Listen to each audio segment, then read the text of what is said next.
സ്വന്തം വകുപ്പിൽ അഴിമതി നടന്നുവെന്നും അത് പുതിയ സർക്കാർ അന്വേഷിക്കണമെന്നുമുള്ള ഒരു മന്ത്രിയുടെ തുറന്നു പറച്ചിലാണ് ഇന്നത്തെ പ്രധാനപ്പെട്ട വാർത്തയായി വരുന്നത്. ആദിവാസി ഉന്നതികളിലെ വൈദ്യുതിവൽക്കരണത്തിൽ LDF ഭരണകാലത്ത് ക്രമക്കേട് നടന്നതായി സ്ഥിരീകരിക്കുകയാണ് മുൻ വൈദ്യുതി മന്ത്രി K Krishnankutty.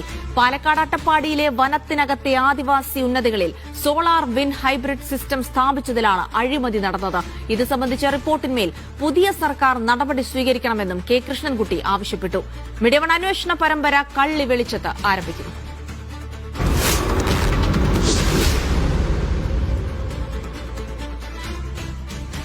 Silent Valley national പാർക്കിനകത്തെ കൊടും വനത്തിനുള്ളിലെ കേലറ എന്ന സ്ഥലത്താണ് ഞാനുള്ളത്.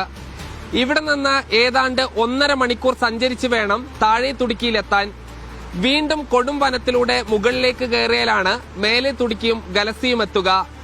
ഇത്തരം വിദൂര ആദിവാസി ഉന്നതികളിൽ അനർട്ട് വഴി നടപ്പിലാക്കിയ വൈദ്യുതീകരണ പദ്ധതിയിലാണ് വലിയ അഴിമതി നടന്നത്.